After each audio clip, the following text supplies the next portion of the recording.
Hello, আসসালামু আলাইকুম। সবাই কেমন আছেন? আশা করি সবাই অনেক অনেক ভালো আছেন। তো এটা হচ্ছে আমার ফার্স্ট ভয়েস দিয়ে ভিডিও বানানো। আমি আগে কখনো এরকম ভিডিও বানাই নাই।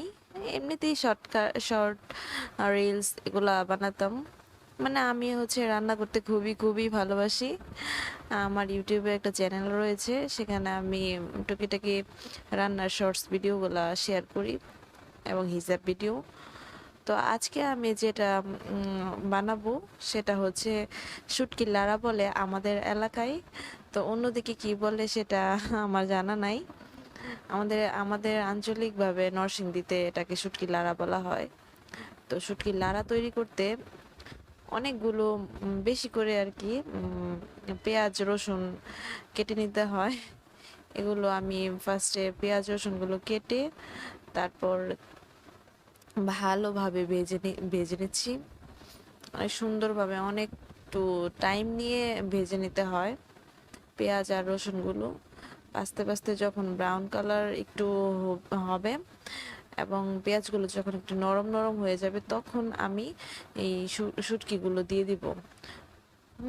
তো শুটকিগুলো দেওয়ার পরেও আমি অনেকক্ষণ ভাজবো।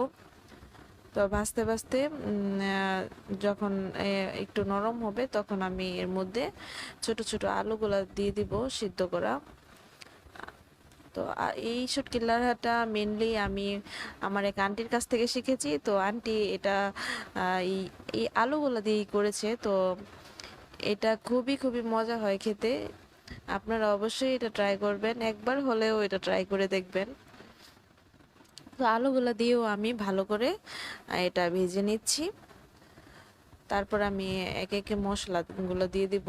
হলুদের গুঁড়া, তারপর হচ্ছে মরিচের গুঁড়া দিব। আপনারা যতটুকু ঝাল খেতে পছন্দ করেন ততটুকুই দিবেন।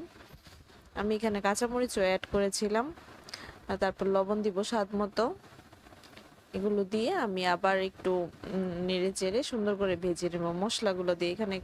এখানে আমি এখনই কোনো পানি ইউজ করব না। মশলাগুলো দিয়ে আমি ভেজে নেব। এটা খেতে কিন্তু খুবই খুবই মজা হয়। আমার হাজবেন্ডের এটা খুবই পছন্দ। তো স্পেশালি আজকে ওর জন্যই এটা বানানো হচ্ছে। আপনারাও এটা ট্রাই করবেন, খুবই মজা হয়। তো এখন আমি এটা আরো ভালোভাবে ভেজে নিব। তো ভাজতে ভাজতে আমি একটা কথা বলি, এটা হচ্ছে আমি যেদিন আমার আন্টির কাছ থেকে ফার্স্ট এই রেসিপিটা শিখি, তখন আমি আমার শ্বশুরবাড়িতে এটা ফার্স্ট যেদিন তৈরি করেছিলাম। তো ওরা তো খেয়ে অনেক প্রশংসা, আর প্রশংসা শুনতে কার না ভাল লাগে। তারপর থেকে এটা আমার রেগুলারই তো করা হয়। তো আপনারা, এটা অলরেডি হয়ে গেছে। আপনারা আমার সাথে থাকবেন এবং আমার ফেসবুকে যে পেজটি রয়েছে এই পেজে আপনারা ফলো দিবেন, লাইক করবেন, কমেন্ট করবেন, শেয়ার করবেন, বেশি বেশি পাশে থাকবেন, সাপোর্ট করবেন, এইটাই চাই। আশা করি আপনারা ভালো থাকবেন, দোয়া করবেন আমার জন্য এবং যাতে নতুন নতুন রেসিপি নিয়ে আসতে পারি।